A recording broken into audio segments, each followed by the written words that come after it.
Well, the Carolina Panthers took care of game one in the playoffs, taking care of Arizona at Bank of America Stadium. Cam Newton, not great, but enough to get it done, and his first win ever as a starting quarterback. Time to have a little sports talk. Taking you back with Janet Parker. That's her. I'm the pastor of Payne. That's right. And I know you are a football fan. I'm not going to say Carolina Panther fan because we had this discussion before. Yeah, they're in the fold somewhere. But you're a Steelers fan, just saying. Yes. But you have interest in this ballgame. Absolutely. I mean, this is big for them. They've got a lot of momentum. They're coming off, the win, and Cam is coming off winning his first playoff game. Yep. So it's a lot of faith in the Carolina Panthers right now as they match up with the Seahawks. Yeah.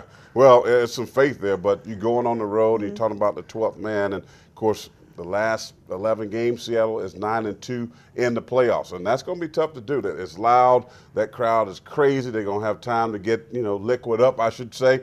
And can the Panthers go on the road and win? Cam Newton won at home, and that's good. But can you take that type of ability on the road and win? I think so, Janet, because when you look at how they won against Arizona, one of the top defenses in the National Football League, they got back to running the football, and they ran it very successful. So Cam Newton didn't have to throw it for 300 yards, but he did enough to get the win.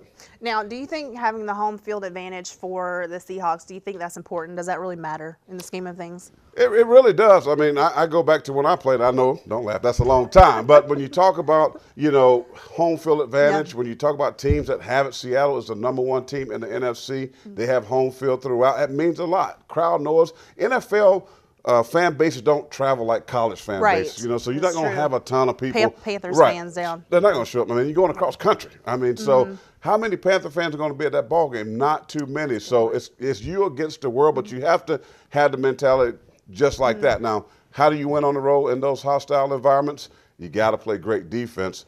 And the Carolina Panthers have been playing very, very good defense. Now, you mentioned the defense. This is a much different defense than when the Seahawks met up with Carolina before in the regular season. Talk about that a little bit. Yeah, 13-9 in that ball game.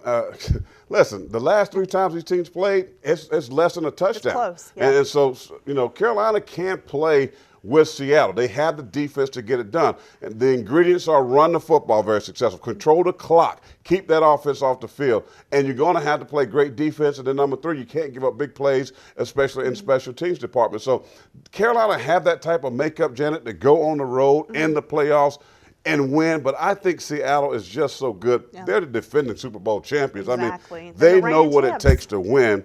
So I just don't think at the end of the day that they're going to have enough, because I think on the road they're going to have to score more points. So but in the large scheme of things, do you think Carolina can win this? Do you see them winning this game? They need this game, Corey. Let me look at my paper, my notes here. They need this game, Corey. No, I don't think they can. And here's why, too. I mean, because Seattle, their defense is devastating. I mean, they're going to harass the wide receivers. Richard Sherman on the outside, that corner, he's that lockdown guy. Kelvin Benjamin, been okay, inconsistent at the wide receiver position for the Panthers. The defense of Seattle is going to harass Cam Newton. They're going to bring pressure off the edges, and I think they're going to be in a bad position. Now, on the other side of the ball, Russell Wilson. I mean, Russell Wilson, I know Freddie will be glad to hear me talk about Russell Wilson. That's his guy. But Russell Wilson has been phenomenal as a quarterback. He can throw it. He can run it. They do have players on the outside. And, of course, Mr. Skittles himself, the running back, he's a beast. He's going to be in beast mode. And I think it's going to be very, very difficult for your Panthers or your boyfriend Panthers to win. So, I mean, okay, what does Cam need to do? It doesn't all fall on Cam, pray. But I'm saying what? You're saying that's the only way they're going to win this? I don't see it. I mean, I go back and I took some notes. I mean, right now in the last 5 games, the Carolina Panthers have been giving up 11.8 points a game. He's been shaky. He's been shaky. Well, I mean, but the defense has been good. Yeah. Seattle, they're really good. Better numbers. So I give home field advantage. I don't care who it is, whether it's Carolina or, if it's Dallas going to Green Bay. I'm going to always take the home team just because of the crowd noise. They're just going to be better. I mean, I think the odds weigh in for the home team. So I would like to see Carolina win. I think it's good for us. Of course, you can watch it right here on WACH Fox, 8:15 on Saturday. And, I hope they win for our sake and for folks that cover the Panthers. I hope they do. Well, I'm keep pounding. Go Panthers. I can't believe I'm saying that, but my faith is with them. I'm going for the underdog. I'm sorry. I know the Seahawks are the reigning champs, but I'm just saying. And I quote the old scripture, the 2 shall become 1. Here we go. Stay tuned. We'll have more all week on this big game against Saturday right here on Watch Fox News at 10. Well, that's going to do it for sports. Thank you, Janet Parker. We'll be back, wrap things up in just a moment.